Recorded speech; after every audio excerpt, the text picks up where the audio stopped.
You're right everyone, welcome back to the Hammer and Talk 2. I just wanted to speak a little bit more in depth about the West Ham United and Bournemouth game that ended 3-3 at the Vitality Stadium. The first thing I want to speak about is the weather. Now, as we all know, there was a lot of rain, you know, at the Vitality, and there was a lot of wind within that stadium, you know, and we know that it does make an effect when it comes to the playing performance on the pitch. You know, when you play on a hot summer's day, you know, and you put that skimming ball along the grass and it slows right down towards the end, we know that's obviously completely different to, you know, when you've got these wet conditions and you do that and it just slides straight off the pitch, you know. So, you know, it does change the whole level of football, and we saw that. It was definitely evident in this game.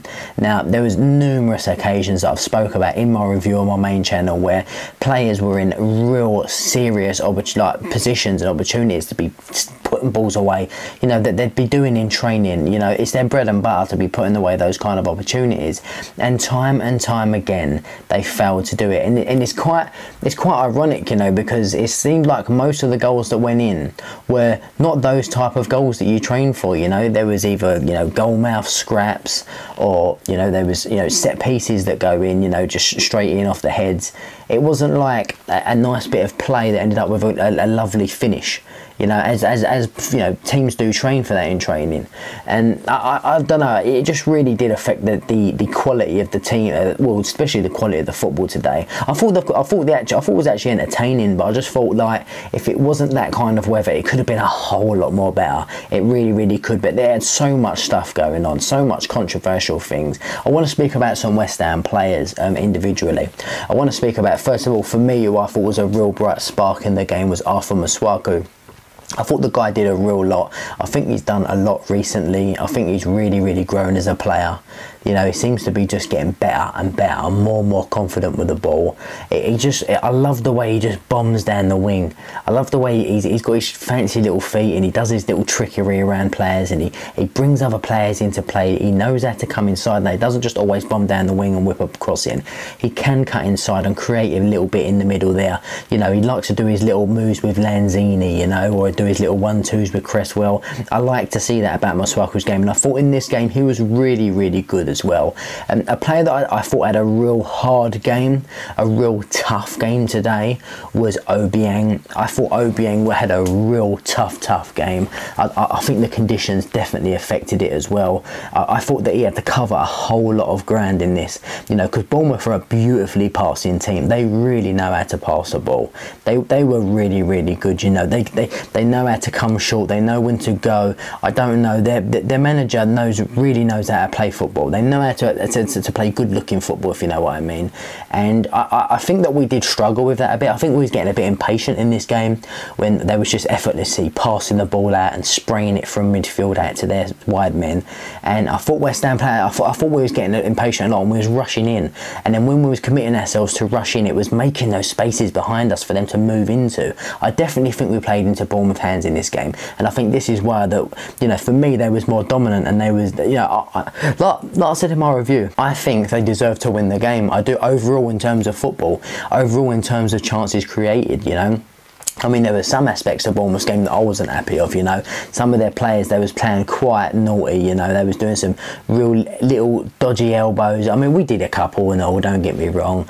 But, you know, there's good and bad on both sides of the coin here. But let's speak about a couple more West Ham players, I think. I think, for me, I think Cresswell deserves a little mention here. I think he's done really well adapting to this left centre-back role. I think he has. But I think today there was a point, and you all know what I'm going to speak about if you saw the game, is the point where he let the ball bounce, and I think it was King, I'm not sure, I think it was King that might have ran onto it, and then he had to bring him down for a foul. He had to really pull him back, and it conceded a free kick. But Cresswell letting the ball bounce like that, you know, instinctively, if you're going to be a left centre back, you've got to go in with your head. You've got to stop being scared.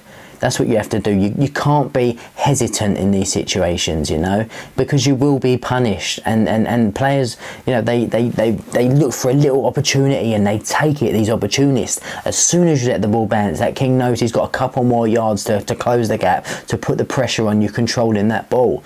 And for me, I think if Cresswell's going to, you know, really excel in this position, if we're going to stick with this formation for the rest of the season, I definitely think Cresswell needs to really, you know, put his effort into just putting putting his head into it, you know, not being scared of being hurt, going into these challenges 100%. Could you imagine Ginge letting that bounce? No. No, that would never have bounced with Ginge there. No way. He could have put that, he could have knocked that out with his penis. I'm telling you, he would have done anything to kick that out. But no, Cresswell let it bounce, and that's the difference right now between a really good, solid centre back and, you know, somebody who's trying to convert into a centre back role. That's the big difference for me. I've got to say, another one who worked quite hard today, that, you know, he's starting to show signs now with his age, is definitely Zabaleta. Now, maybe it's because he's coming up against these young players that are just double teaming on him, and, you know, they know the skills, they can run a couple of yards around him. I don't know, but I think by the end of this season we'll know whether or not we want to keep him. You know, if this is the best we're going to get out of him, you know, or maybe he can, because sometimes players, they have one season at a team and then the next season they crack on. I mean, this season he's been brilliant for us overall. I think so, definitely. But if we start to see a real decline going downhill with Zabaleta, as in we're like, oh, as in we start thinking he's a real liability of this club, we may need to start thinking about bringing someone in the window, you know, for next season. I mean, yeah, because we don't want that right back situation again that we had at West Ham. We had a right back scenario, we've had it for years and years and years, you know, that we've just not had a competent right back that is good at bombing forward, that does the overlap and gets back and does a job at defending. You know, we've always had makeshift right backs, we've had people that just don't like playing there, that end up going there. You know, we've had a lot of trouble there, and I'm a little bit worried about what we're going to do about after Zabaleta. But right now, I think there is a couple of question marks over, you know, is he starting to decline now? I mean, people say that's quite harsh. I think it's quite harsh to say that, but I just thought that today he did show quite a lot of signs of tiring, and rightfully so, man. The geezer's had a long career, a long successful career. I love him to bits. He's a brilliant professional, and I hope he can kick on. I hope, you know, he just keeps on. The next couple of games he picks it up again and he carries on, because for me he's a really, really good right back. But I'm just thinking, what's going on is with these teams in the Premier League that we're facing, the players are always getting younger, you know, they're always getting faster, they're always getting stronger, they're always getting more harder and skillful to play against, and Zabaleta's only getting slower with his reaction, slower with his pace. Do you know what I mean? And his experience will only hold up for so long, I feel. So I just think that as a club, I think we need to start, you know, if they aren't already, you know, just start thinking about that right back replacement just in the future, just to have it in mind, so as soon as he does go, we do have someone that can come in that we can start to, you know, plant a new seed into the West Ham club and start to see him grow, hopefully, and maybe even get him to tutor him, maybe get Zabaleta to tutor him how to play a right back, put his knowledge and experience into a young kid. I'm not 100% sure the club's convinced on Sam Byram. I myself am not. I mean, he's a good player, but I just think, you know, his discipline is really, really poor, the way he just lunges into challenges. You know what I mean? We've seen it a lot of times, peeps, you know, when he goes into these challenges and he goes all in and he hurts players sometimes, and you just think that's a bit sloppy now, you know what I mean? Mr. Byram, that's a bit sluggish. You know, you need to really up your game when it comes to tackling. But yeah, I thought another player I want to speak about, Andy Carroll. I thought Andy Carroll done alright.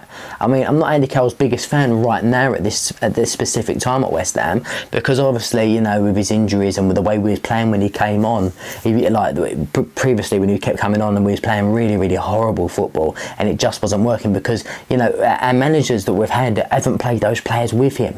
And I thought today when we had Hernandez playing off Carroll, Moyes brought Carroll and Hernandez on, and I thought Carroll played well. I thought he played really well. I thought he was unlucky not to get a goal as well, but Hernandez was peeling off him good. You know, that we had the opportunity with Arnautovic, you know, right in front of goal.